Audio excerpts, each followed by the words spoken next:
Hi, I'm Heather, and this is knitting update number 29 for Friday, February 13th, 2026. It is Friday the 13th today. It's also my anniversary. We got married in February, and it was 10 years ago today.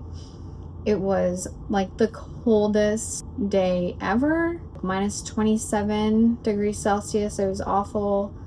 Thankfully, we had a really low-key wedding. We did do our pictures outside very briefly in my in-laws' backyard, and it was so cold. I had a flower crown. I didn't have a bouquet or anything, and nobody told me that if you spray hairspray on your flowers, they will not wilt. Anyways, they didn't really survive the cold, even though we were only out there for like 10 minutes. Like I said, it was a pretty low-key wedding. Maybe I'll post a picture here. It was really cute, and my husband, like, we had been dating for 4 years, my husband and I, before we got married, and we had a 6-week engagement. I never wanted to undergo the stress of wedding planning, so it's also why we just kept it low-key. It was supposed to be at our house. We had just bought a house, and unfortunately, like 2 weeks before the wedding, that fell through because there were all kinds of issues. When the lawyer reviewed the property, she recommended that we not buy it. And when she went over why, it totally made sense that we shouldn't buy it. But it kind of threw a wrench in our plans because we were going to have the wedding, go on a short honeymoon, and then move into the house. So the house would have been like empty for the wedding pretty much, which would have been nice. But thankfully, my in-laws were willing to host the wedding at their house, and it all worked out. And I think for the best, because we ended up buying a house in a different town, and I'm much happier. I think it's a better place to live. And okay, I just plugged in my mic again. I don't know if the first part, if it worked at all. Should I redo it? I'm not going to redo it. If it's horrible, I'll cut it out, and I'm sorry. So tonight, we're going to the movies. We're going to go see Nirvana, the band, the show, the movie. It should be really funny. I'm looking forward to it. And so I haven't made a lot of progress on any of my knitting. I feel like that's been my story for the last couple days, maybe the last week. But this morning I had an appointment. This is an appointment heavy week, plus some with the sewage issues. I feel like this whole week I've been out of the house every day, which kind of makes it hard for me.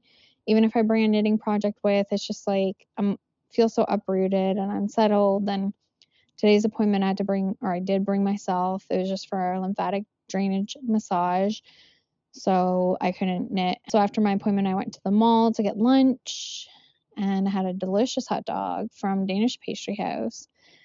And then I walked around and looked at some stores. Anyways, let me get into my knitting. So I have made a good amount of progress on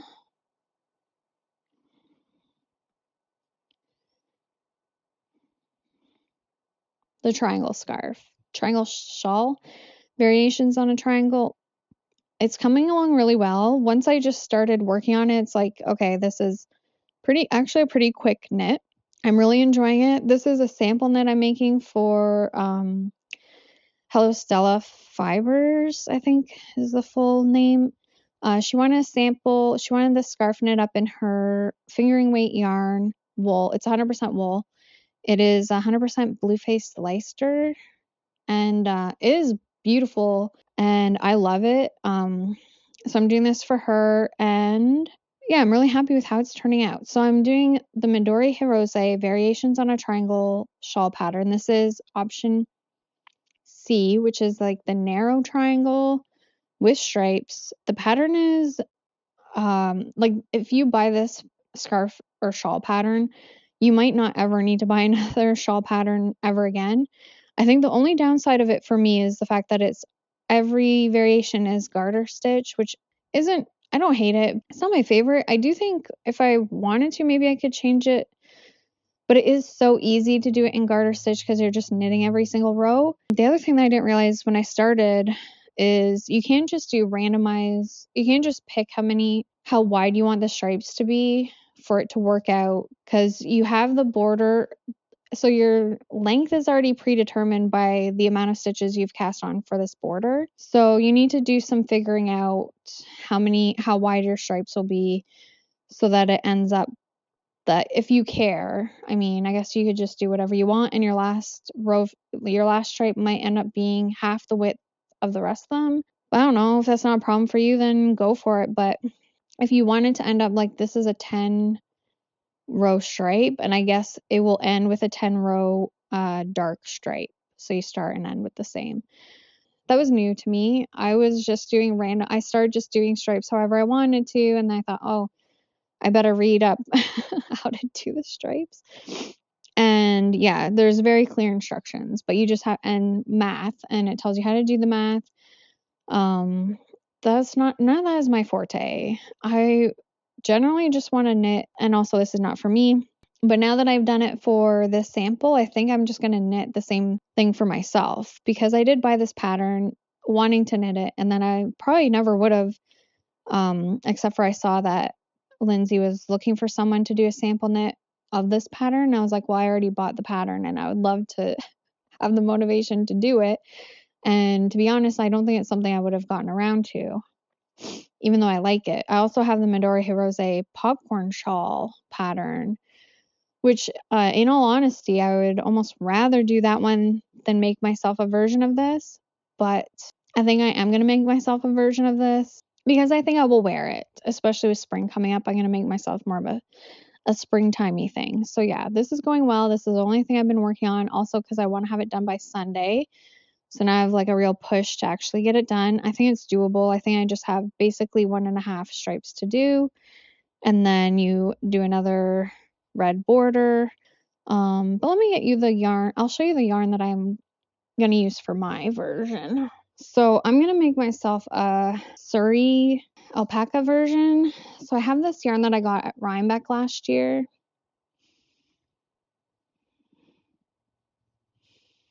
It's from Utopia. It's Surrey silk. It's 65% Surrey alpaca and 35% silk. The colorway is dark plum, and it's 355 yards for 50 grams. I love this color. Like, that's so pretty. And I think I will do it with this. And this is a Surrey lace, so it's 65% baby Surrey alpaca and 35% silk. This is from Sunday Fiber Co. Her font on this label is so tiny.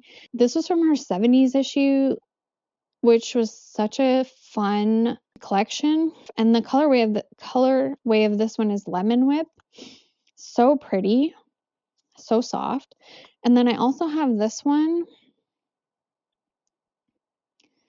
And this is from the Knitting Loft. This is not actually, I thought this was Surrey alpaca, but it is, it's called their Lush yarn. It's 65% baby alpaca, 20% merino, and 15% silk. This one is 185 meters or 202 yards for 50 grams. So this one is maybe a bit heavier. They do call it a heavy fingering, but that's my color combo. Oh, this one is the colorway Orchid. Okay, sorry. My plan is to wear it with, I have this like really bright orangey red jacket from Lululemon. It's like really bright. And I think that this will look so good with that jacket. I kind of want the main colors to be these two because I really like this like buttery yellow with the darker plum. I think that's really pretty. And then I think this I might just do for the border, especially if this one's going to be kind of significantly thicker. I think this should be maybe just for the border. It does say in the pattern, like, even though it's kind of like, use whatever gauge you want, it's like really like, oh, here's all the different needle sizes and here's what we recommend. It does say that you should use the same weight of yarn for your project. Like, for all the yarns that you're using, it should be the same. But we'll see how it goes. I'm also fine with it being a little bit different, but I think if this is the border, it's gonna be okay. But yeah, we'll see. So that is gonna be my next project. I really feel like I need to get on the white mountains and just finish that sweater. But for some reason right now, I think because I'm getting to the end of the body, I don't mind doing the ribbing, but I know I want to do the Italian bind off, and that's just going to take forever. And my plan is, the other reason why I want to cast this on next is I'm going to a movie and crafting at the movies on Sunday. So I think this would be a nice, easy project. As long as I can get the full border cast on, then the knitting part is very easy for this and straightforward, and I think it'd be perfect to work on while watching a movie. And the movie that we're going to go see is Titanic. Here's a little thing about me. I never saw Titanic in the theaters. As a kid, I didn't really see any movies in the theaters, which is probably why now I'm obsessed with watching TV and movies. I wasn't really allowed watching TV either. So when Titanic came out, definitely didn't go see that in theaters. And I actually have only seen it one time on VHS at my cousin's house. Not the best viewing experience. And so this will kind of be like my first time watching Titanic. So I'm pretty excited. And that's also why I want to have a super simple project to work on so I can actually enjoy the movie and not just be like looking at my knitting the whole time. But yeah, I'll see you tomorrow. Bye.